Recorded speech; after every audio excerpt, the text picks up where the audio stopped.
The following podcast is part of a certified educational activity titled Exploring the Evidence, Improving Cardiovascular Outcomes and the Role of Weight Loss Pharmacotherapy. Access the entire activity and complete the post-test at peerview.com/MVU860. Downloadable slides and practice aids are also available.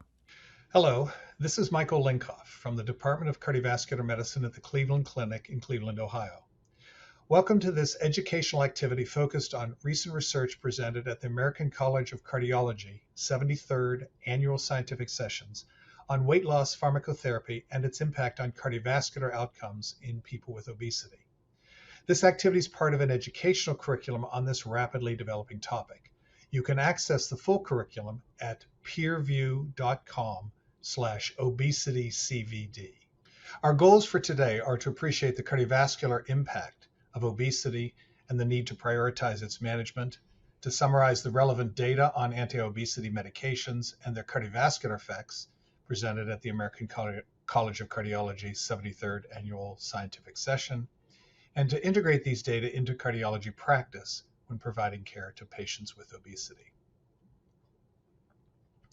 The Presidential Advisory presented at the American Heart Association meeting in November of 2023 identified obesity as a key central causative factor in the development of cardiovascular disease, metabolic disease, and as a key driver of cardiovascular risk, impressing upon the viewers the importance of specifically targeting management of excess adiposity, dysfunctional adipose tissue, as a means of early intervention to prevent progression to metabolic risk factors, chronic kidney disease, diabetes, cardiovascular disease, and congestive heart failure.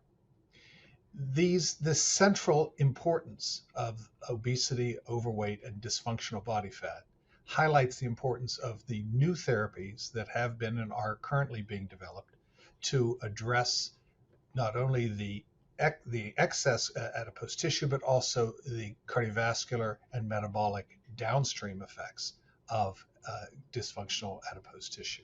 Focusing first on congestive heart failure, as perhaps the most important trial in this field presented at this meeting was the STEP-HFpEF diabetes trial, focusing on patients with overweight and obesity and diabetes who have heart failure with preserved ejection fraction. As some background, Dr. Pickard of the Brigham and Women's Hospital at Harvard Medical School presented a study from the PARAGON-HF study, which showed consistently that abdominal obesity assessed by weight to height ratio and to a lesser extent by body mass index was clearly associated with increased risk of heart failure hospitalizations and cardiovascular death, and also all-cause mortality, such that when adjusted for other comorbidities, there was no evidence of the so-called obesity paradox, which has been seen in some prior studies with the suggestion that higher BMI was actually conferred some degree of safety. But there was a clear association, and particularly with the weight to height ratio, which is clearly associated with abdominal obesity, of increased risk in patients who have HFpEF. Dr. Gangavelli from Emory University School of Medicine in Atlanta presented a retrospective cohort study of over 3,000 patients with HFpEF and diabetes who were matched to controls based upon whether or not they were receiving semaglutide, and showed that heart failure hospitalizations were substantially reduced, 1.74 lower in those patients receiving semaglutide, lower rates of requiring intravenous diuresis, over a twofold decrease, and although similar all-cause hospitalizations.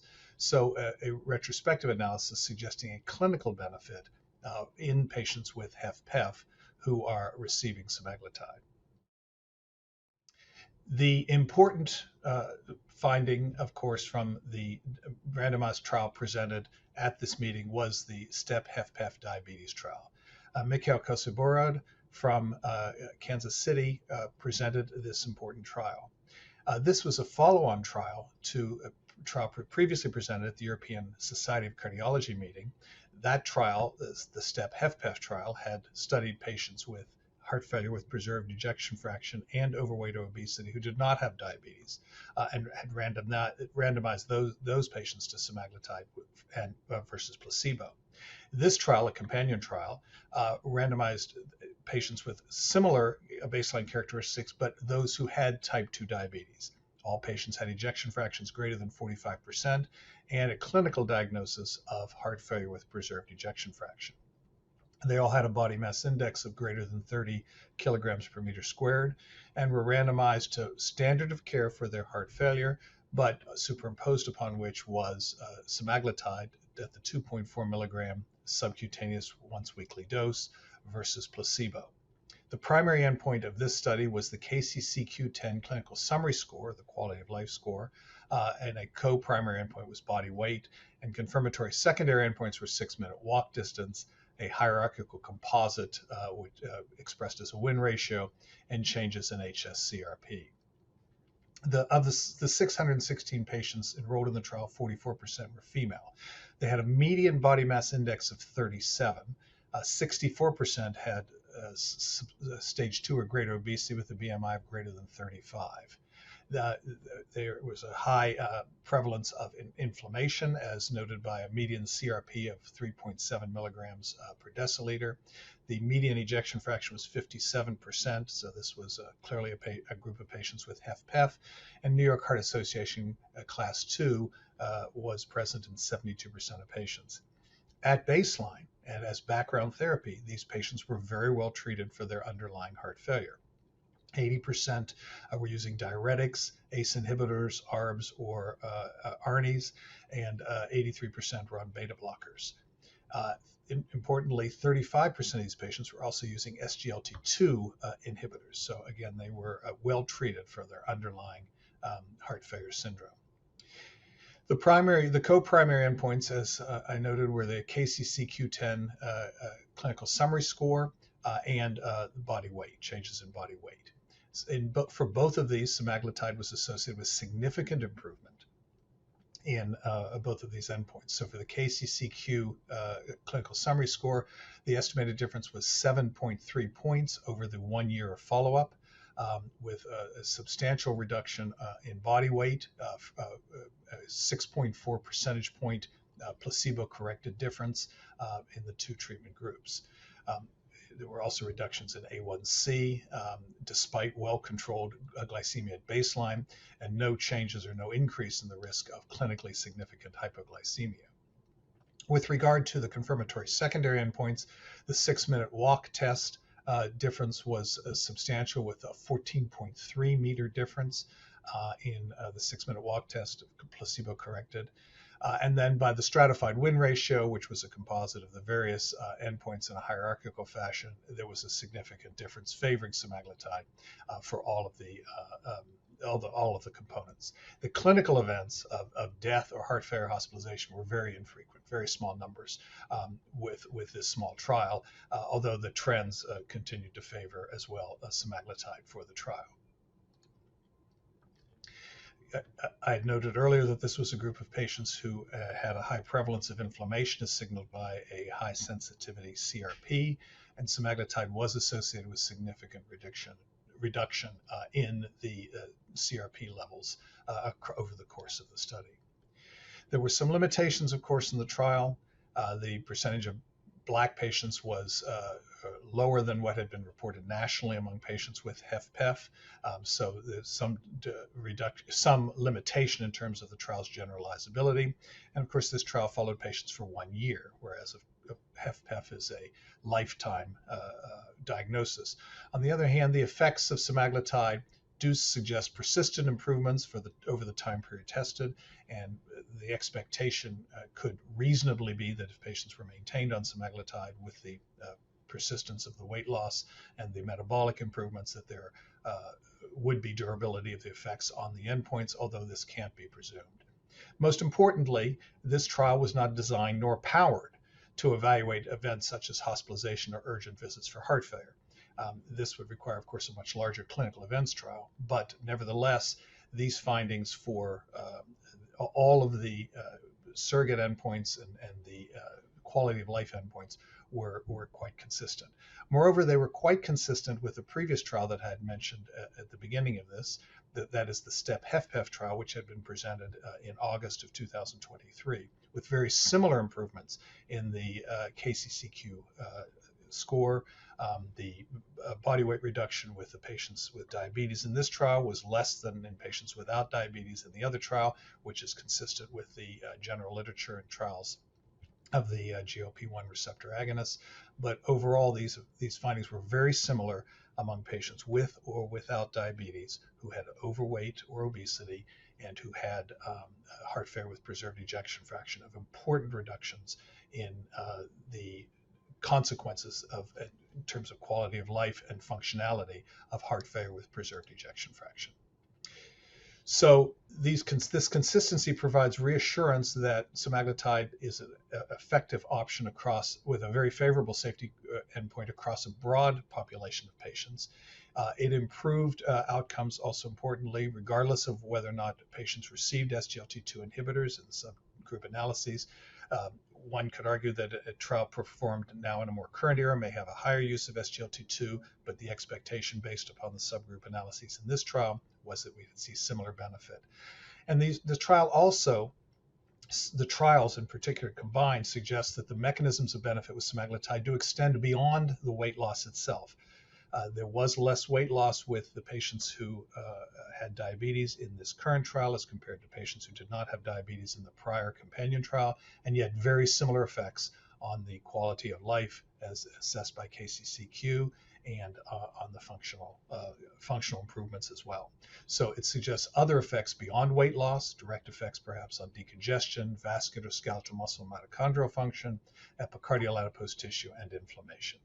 So overall, a very important study, in particular taken in the context of the companion trial presented last year.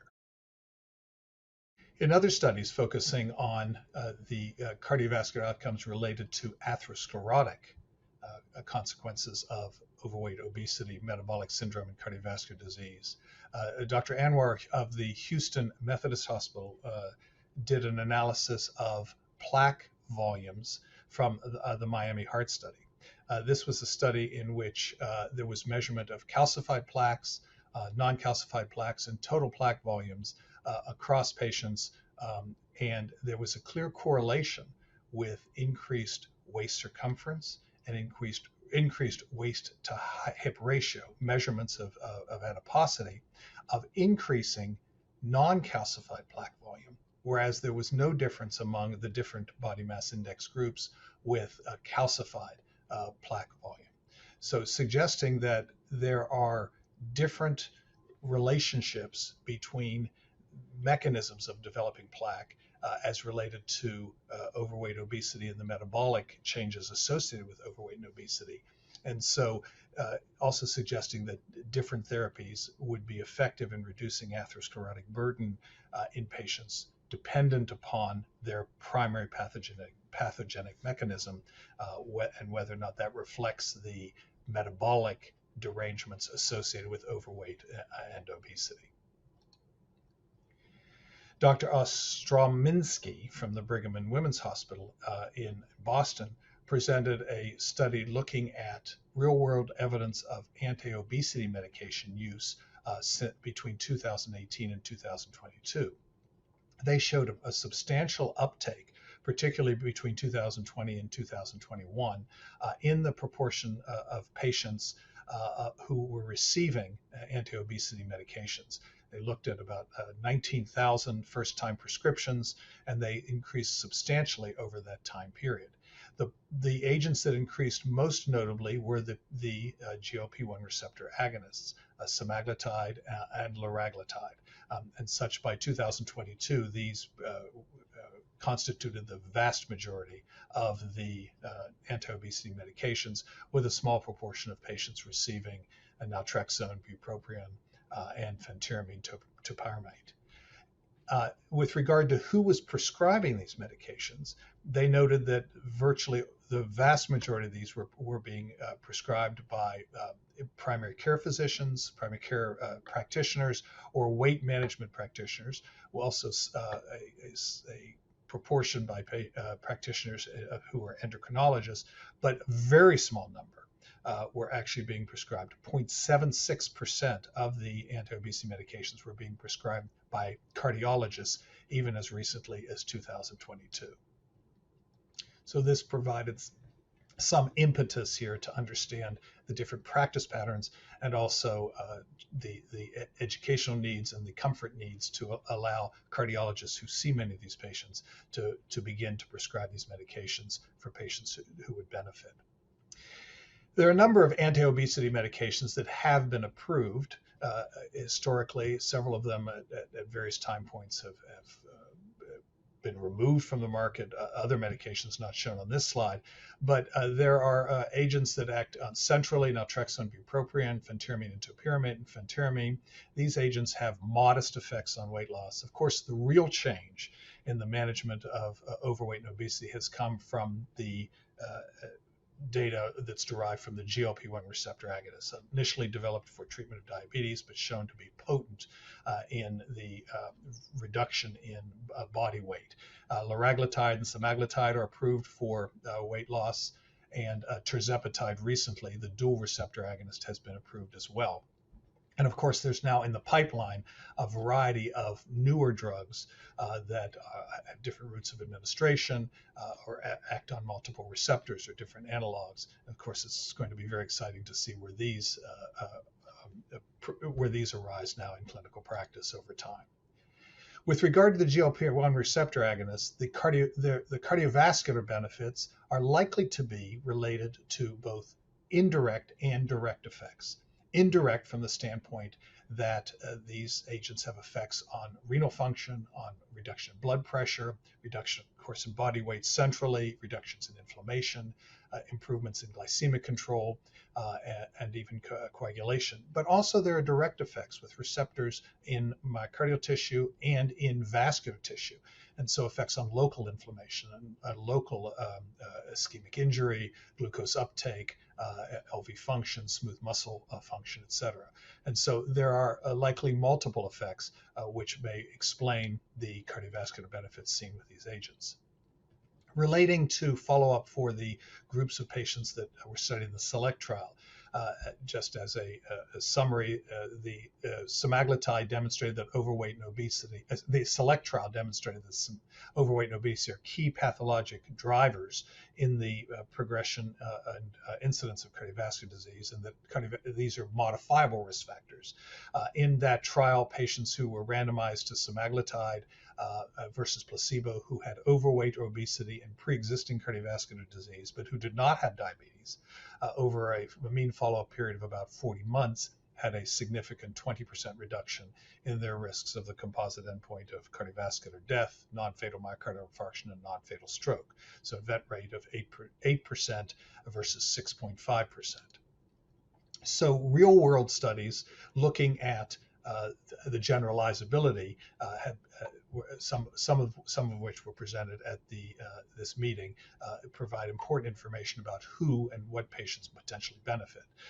Dr. Blood from the Brigham and Women's Hospital looked at over 1 million patients at the Mass General and Brigham system between 2018 and 2023 who had a body mass index of greater than 27 kilogram per meter squared. Of those, 81,000 had a diagnosis of cardiovascular disease that would make them eligible, and 48,000, so about 50%, actually met all of the criteria for SELECT trial. So this is an important finding.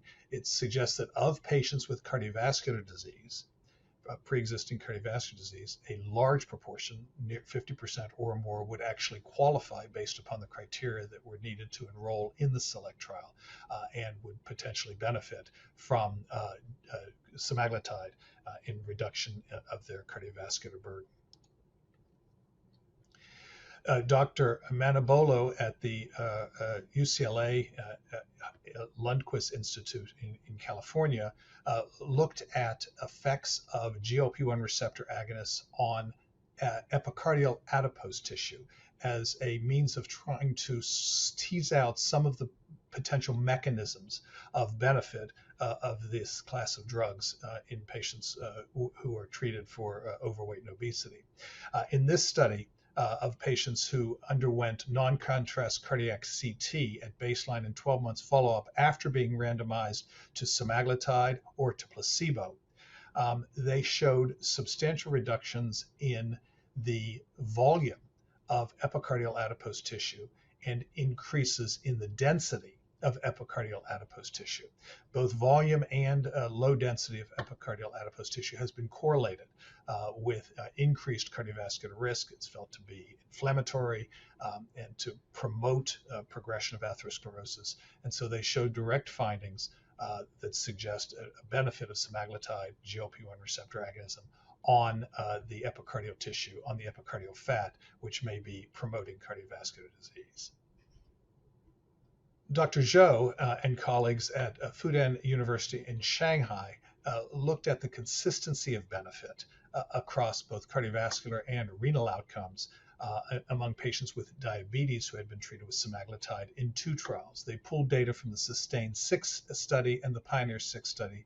These were both trials of patients with diabetes who were receiving semaglutide, one the subcutaneous and the other trial of the oral formulation of semaglutide, and then looked of the uniformity of benefit. Now, this is in the diabetes population. They showed in that population that regardless of the baseline BMI, so patients who had overweight or obesity or patients who did not, regardless of whether or not patients had had prior revascularization or not, and regardless of whether or not they had pre-existing cardiovascular disease, myocardial infarction or stroke, or whether they had risk factors for cardiovascular disease, so secondary versus primary population, across all of these different subgroups, they saw similar improvements in cardiovascular outcome with semaglutide. As well in the trial SUSTAIN-6 that looked at the renal outcomes with a renal composite and nephropathy composite, they showed similarly a uniform effect regardless of the subgroup on the improvements in the nephropathy outcome.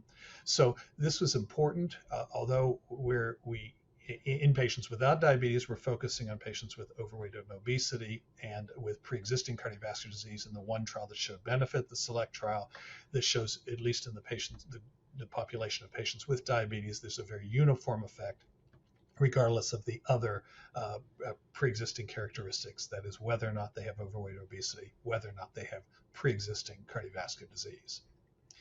Several of the abstracts looked at the disparities across social determinants of health.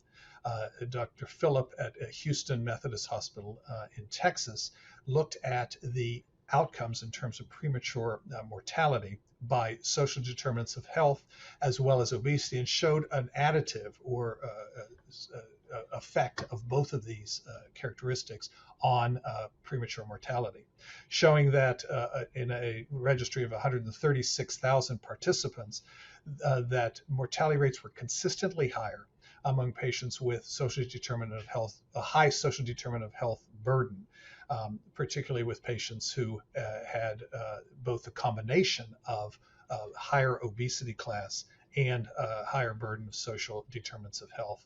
And so emphasizing the importance of not only affecting or treating the obesity and overweight, but also a more holistic approach to address social and clinical risk factors to fully mitigate the premature mortality in individuals who have these combined risks. In another study, Dr. Taha from Houston Methodist Hospital in Texas looked at the mortality and risk and social disadvantage as a relation to the severity of obesity. And so they looked at patients who would have qualified for semaglutide treatment either on the basis of overweight or obesity, as in the SELECT trial, that is those who had atherosclerotic coronary disease and a BMI greater than 27, or who would have qualified based on the presence of diabetes associated with atherosclerotic coronary disease. And so in this survey of patients who had ASCVD, they were classified then as those who did not have obesity or those who had obesity, and showed a clear increase in the prevalence of the risk factors. Patients with higher obesity classes were more likely to be non-elderly, female, non-Hispanic, Black, and a higher burden of unfavorable social determinants that were clearly linked to the severity of their obesity in all of these studies. Again, showing the more holistic approach of recognizing that obesity and the severity of obesity and overweight is accompanied by many of the social determinants of poor health. Another look at the real-world outcomes, also from the Houston Methodist Hospital by Dr. Avenatti, looked at real-world degree of weight loss in patients who were receiving a GLP-1 receptor agonist, in a group of patients who had type 2 diabetes, in a group of patients who did not have type 2 diabetes, who were receiving presumably for the overweight or obesity indication, and it demonstrated that, in fact, the real-world reduction, the magnitude of reduction in body weight, seems to be lower than much of what we had seen in the clinical trials. So in a group of 21,000 patients followed over 46 months, 58% did have weight loss, but the average reductions were in the range of 7 to 8% up to 12 months. And of those followed over 12 months, about 18 to 20% had a greater than 10% weight loss, 4% had a weight loss of greater than 20%. And interestingly, in this study, patients who were treated with diabetes had a greater degree of weight loss than those who did not have diabetes, which is actually somewhat different from what had been seen in the randomized trials. And so one can postulate many potential reasons for this, including the issues of compliance, which could not really be assessed in this, the up-titration protocols, the rapidity of the up-titration. So real-world outcomes, clearly implementation of the findings of clinical trials to achieve the optimal effects in real-world outcomes clearly is something that requires attention as well to have optimal outcomes in these patients. With regard to optimal outcomes, Kevin Lee at North Shore University in Evanston, Illinois, looked at a pharmacist-driven program for up-titration of GLP-1 receptor agonists, or SGLT2 inhibitors, and showed actually a great success with this approach, with 80% of patients reaching their target doses for both the GLP-1 receptor agonist and the SGLT2 inhibitor groups. As expected, about 15% of patients had to stop their medication for side effects that have been predictable, but this is showing ways of implementation that can optimize the outcomes in these patients.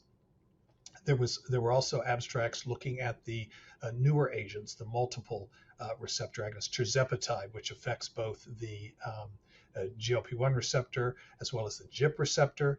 One study presented by Dr. Sethi demonstrated that in a pooled analysis of 10 randomized trials, that tirzepatide consistently reduces blood pressure by substantial amounts. The highest dose was 6 millimeters of mercury, which is clearly a range that would be expected to improve cardiovascular outcomes.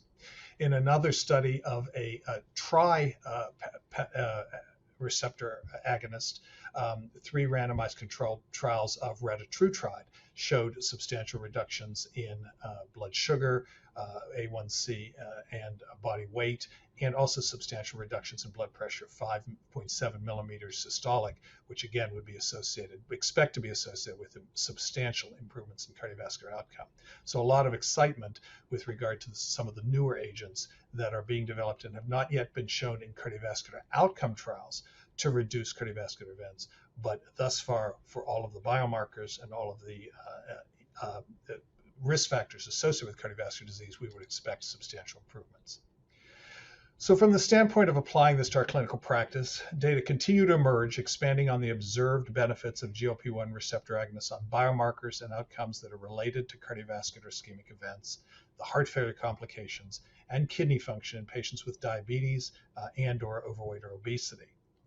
And while the mechanisms of benefit remain incompletely defined, there is growing evidence of physiologic effects beyond weight loss or glycemic controls. These positive outcomes in patients with cardiovascular disease have spurred tremendous interest in the development of novel agents with multiple receptor actions and specificity, routes of administration, and durations of action. And of course, the major challenges remain in expanding access and affordability to those larger populations who would benefit from these agents, particularly those with higher social determinants of health burdens. So this concludes our discussion for today. I hope you found the activity informative and useful in your practice. I also encourage you to participate in the other two activities that are part of the cardiometabolic crosstalk curriculum. Thank you very much for participating. Thank you for listening. Download materials and complete the post-test for instant credit at peerview.com/MVU860. This activity is supported by an educational grant from Novo Nordisk Incorporated.